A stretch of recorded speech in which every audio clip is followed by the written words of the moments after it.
Welcome to episode 3 of Tracking the Lost Vaudevillian. I'm Shannon Applegate. And I'm Daniel Robertson. Some years ago, I inherited a family keepsake, large and mysterious. It was a trunk. Its contents revealed almost as much as it concealed some of the nature of its owner. He was clearly an entertainer. We've been researching Harry Clinton Sawyer for over 2.5 years now. Did you like the introductory music? It was a gift of the trunk among many. That little ragtime ditty was Harry Clinton Sawyer's vaudeville music. All of his sheet music, what a treasure. About the other fabulous offerings in the trunk, we'll explain later. There's so much that is rich and strange. We're working on a book, especially about what's inside the trunk. But we're also curious as to one particular artifact and what it might mean for our understanding of this remarkable man. In this audio cast, we are exploring that very special item, Harry's 1907-1908 vaudeville datebook. Picture a slim black leather volume with gold letters, pocket size, titled William Morris Agency, New York and Chicago. Inside are entries in blue ink and black ink, listing cities and dates all over America. Things crisscrossed out where things changed as they do in people's itinerary. We're experiencing that, aren't we, Dee? We're tracking Vaudevillian Harry Clinton Sawyer's journey. He traveled on a train. We're traveling on the highways, and we're going in our white vintage Winnebago named Moby. So join us as we roll along. This is Daniel's birthday today, September 17th, and we are in historic Butte, Montana. It's going to be a beaut of a birthday. Oh, gee. The thing about Butte is that it doesn't sound like it might be a too cultural place. We were amazed when we realized that Harry Clinton Sawyer spent New Year's Eve performing here in Butte in 1907. As the Butte Miner wrote, Harry is an old-timer in the comic opera business, and his comedy singing imitations are both clever and entertaining. I decided I'd have lunch here at the old M&M Cafe, which was a cigar store when Harry Clinton Sawyer came to town. When it opened in 1890, it was Martin and Mosby's pool hall. But in 1910, it became a cigar store. Until Prohibition came, it became a soda shop. Cleaned up their act there. And M&M's cigar store was just down the street, a couple of blocks from the theater where Harry performed. It was called the Family Theater. It was the only strictly vaudeville house in Butte. Butte was really quite a cultural center. A lot of wealthy people lived there. They'd gotten wealthy from the mining industry. There's a sign as you go into Butte that says, the richest hill in America. But M&M's Cafe, where I sit writing, the original M&M's Cafe, so popular in 1933, lasted many, many years until just a few years ago it was gutted by fire. It smelled like history disappearing, said the editor of the Montana Standard. In the back there, it had a famous card room. Our cab driver, who had taken us from the campground where we were staying in Moby, tattooed with butterflies, told us it can get down to 50 degrees below here. He was quite a storyteller. He gave us the altitude and quoted, "They say here it's a mile high, a mile deep on account of the mining, and everyone here is on the level." When I was waiting for lunch, Daniel was striding through the mostly red brick old downtown, taking pictures. It must make him think of his younger days. I'm writing in a cafe. How many times in my life and in how many places have I done that? There's a story about a Butte old-timer that we read about. This old guy was around in 1900, probably the same time Harry Clinton Sawyer came through.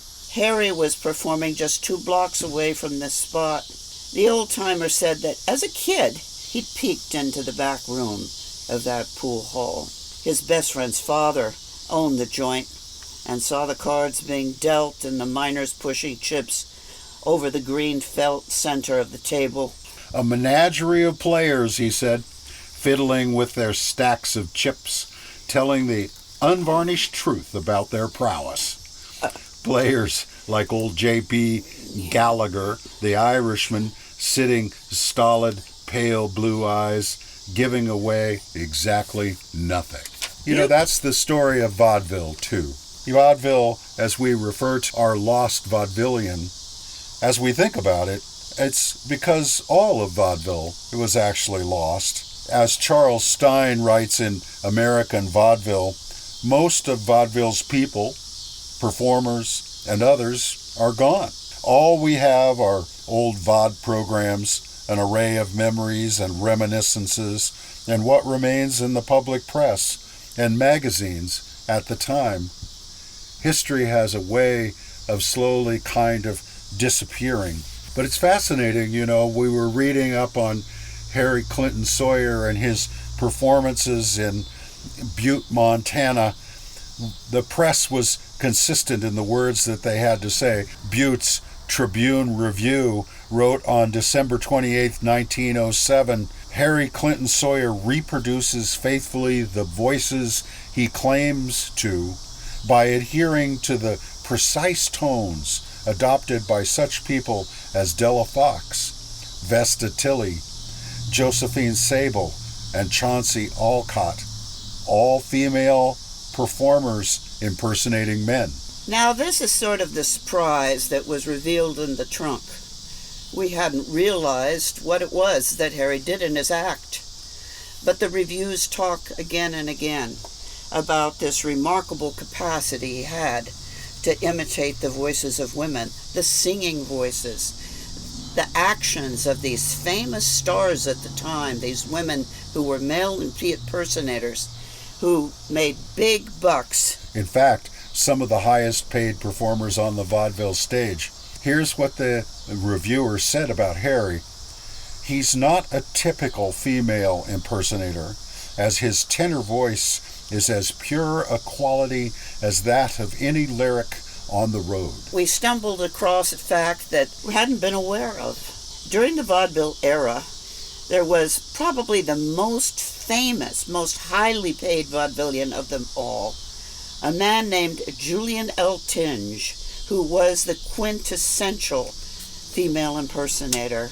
Here he was in Butte, the kind of place where circus elephants would find themselves in the snow. He was there growing up in the town of Butte as a teenage boy. There was lots of entertainment coming through. And Julian L. Tinge decided that he was going to dress up in drag and perform at some of the local saloons. Like Harry, whose stepfather was disapproving of his effeminate behavior, L. Tinge's father objected greatly to his performing in drag. Julian L. Tinge was born William Dalton. Like Harry Clinton Sawyer, he changed his name. That was, of course, the tradition, the stage name. And that's an interesting story in itself. After Harry Clinton Sawyer's mother divorced in early 1880s, she remarried Augustus Parrott, and Harry Clinton Sawyer, that's his birth name, became Harry Clinton Parrott. When Harry Clinton decided to launch his career and leave his home in a place we'll talk about in a couple of days, Lafayette, Indiana, he changed his name to his stage name, Harry Clinton Sawyer. Julian L. Tinge was no doubt someone that Harry Clinton Sawyer admired. There was much to see in Butte, Montana. It's a wonderful old town with the largest historic district in the United States, but not much of what once stood as the vaudeville and theater community of Butte remains today. Probably the most interesting building that is still there today is the Northern Pacific Railway Depot, which had been built in 1906. We could look at the building and picture Harry Clinton Sawyer arriving in that cold winter day 2 or 3 blocks from the theater district, since he was traveling with the Considine Circuit they had a hotel room reserved for him. And in those days, there were specific carriers that would grab the trunks of vaudeville performers and deliver them to the hotels where they belonged for a reasonable fee, 50 cents, $1. But the important part was you had to tip. If you didn't tip, you'd never know whether your trunk would get there on time or not. It's kind of fun to think about that trunk now in our living room, going to all of these wonderful places, including Butte, and to imagine Harry Clinton Sawyer unpacking it. And so we've gone on quite a bit today, and we don't want to overstay our welcome. Remember, the vaudeville acts that performed on the stage were all 10 to 20 minutes in length and not any longer. I do want to finish by saying one thing. A lot of these guys didn't make much money. And I will say that Harry Clinton Sawyer was probably one of them, although he had some good gigs. But Julian Eltinge, yes, I'm back to him, went on to entertain the King of England, to travel everywhere in the world. He was admired by women and men, this kid from Butte. He made $3,500 a week. That's big money, even today. Julian came back to visit his old hometown. Performers like to do that. Came back to Butte in 1913, and actually, so did Harry. Although Harry came a number of months earlier, I am sure that somewhere in Harry's career, he saw Julian perform. It must have really been something to aspire to, but he took his own path, doing these other things, these other important women who were male impersonators. Harry had died by the time Julian Eltinge was at the top of his career. Harry's career was sadly less satisfying and certainly less lucrative, though his skills were lauded by everyone. So we'll sign off for today. We're traveling for a couple of days, and our next stop is Tecumseh, Nebraska, and we'll tell you why when we get there.